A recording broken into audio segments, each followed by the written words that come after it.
మరొక ఫ్రాడ్ గురించి తెలుసుకుందాం. చిన్న మొత్తాలు పెద్ద మోసాలు. ఓ 10,000 కట్టండి, 2 నెలల్లో 20,000 తీసుకోండి. 2 లక్షలు కడితే నెలకి 20,000 వచ్చే జాబ్ ఇస్తాం. ఇన్స్టాల్మెంట్లో డబ్బులు కడితే ఎకరాల భూమి మీకు సొంతం అవుతుంది. ఇలా టెంప్టింగ్ ఆఫర్లు ఇచ్చి చిన్నగా ప్రజల వద్ద నుంచి డబ్బులు కట్టించుకొని భారీగా వసూలయ్యాక బోర్డులు తిప్పేసే జెండాలు ఎత్తేస్తున్న వారి సంఖ్య పెరుగుతుంది. ఏళ్లుగా ఇదే జరుగుతున్నా కొత్తగా మోసపోతూనే ఉన్నారు. ఇప్పుడు మళ్ళీ పోయారు. మునిగింది 7,000 మంది, దోచింది 1,000 కోట్లకు పైన. ఇది లేటెస్ట్గా జేవీ బిల్డర్స్ చేసిన ఘనకార్యం. ఒక్కొక్కరి నుంచి స్తోమతకు తగ్గట్టు, అంటే వాళ్ళు ఎంత ఇవ్వగలిగితే అంత, 1,00,000 నుంచి 3 కోట్ల వరకు వసూలు చేశారు వేలూరు లక్ష్మీనారాయణ జ్యోతి దంపతులు. ఈ స్కామ్ 2021లో స్టార్ట్ అయింది.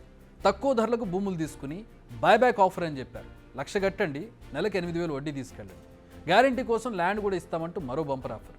బ్యాంకులు ఏడాదికి 8,000 ఇస్తుంటే లక్ష్మీనారాయణ మాత్రం నెలకు ఇస్తా అనేసరికి జనం ఎగబడ్డారు. కష్టపడిన కూడబెట్టిన డబ్బంతా నిలువు దోపిడీ ఇచ్చేశారు.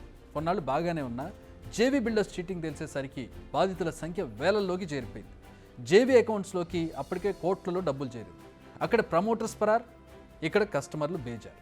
నట్టేట ముంచిన దంపతులు పరారీలో ఉన్నారు.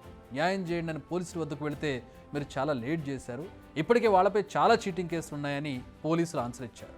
దీంతో ఏం చేయాలో దిక్కుతోచని సిచ్యువేషన్లో ఉన్నారు బాధితులు. ఇది జేవీ బిల్డర్స్ సంగతి. అంతకుముందు సాహితీ అనే ఇన్ఫ్రా సంస్థది ఇదే కథ. 10 టవర్లు, ఒక్కో దానిలో 34 ఫ్లోర్లు, కావలసినంత గ్రీన్ ఏరియా, పార్కులు, స్విమ్మింగ్ పూల్, అత్యాధునిక క్లబ్ హౌస్, ఇలా అన్నీ చెప్పి ఊరించేసరికి సాహితీ ఇన్ఫ్రాటెక్ ప్లాన్ వేసిన శరవణి ఎలైట్లో ఇళ్ల కోసం డబ్బులు కట్టారు చాలామంది. ఇదంతా 2019లో జరిగింది.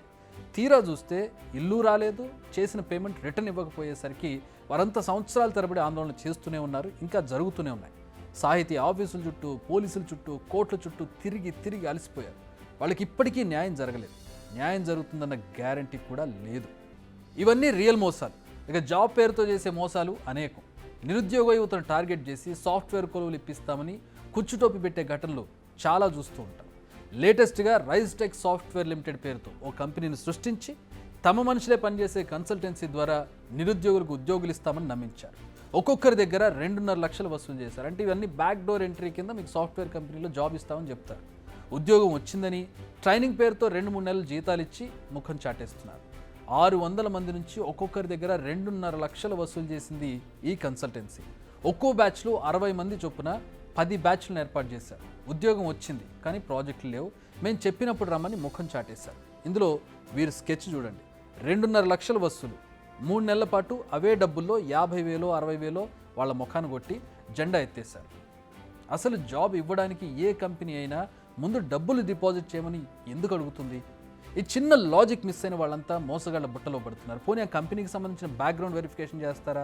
ఆ కంపెనీ పేరున్న కంపెనీయా? ఇవన్నీ కూడా చూడరు. Okay, software company, software job వస్తుంది, ఓ 2.5 లక్షలు ఇచ్చేస్తే మనకి నెల జీతం వస్తుంది, మనం ఒక ఉద్యోగస్తులం అవుతామన్న ఒక్క థాట్ తప్పించి ఇది మోసమేమో, లేదంటే ఆ కంపెనీ అసలు బోర్డు తిప్పేస్తుంది ఏమన్న నెగిటివ్ థాట్ సైడ్ వీళ్ళు వెళ్ళరు.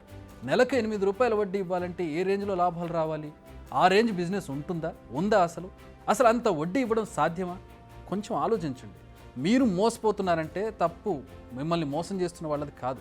ఆఫర్ అనగానే ఆలోచించకుండా మీ దగ్గర ఉన్నదంతా సమర్పించుకుంటారు కదా, అది మీరు చేసే తప్పు. ఎందుకంటే మోసపోయే వాళ్ళు ఉన్నంతకాలం మోసం చేసేవాళ్ళు మన పక్కనే ఉంటారు. Be careful. ఎందుకంటే మనకు డబ్బులు ఊరికే రావు.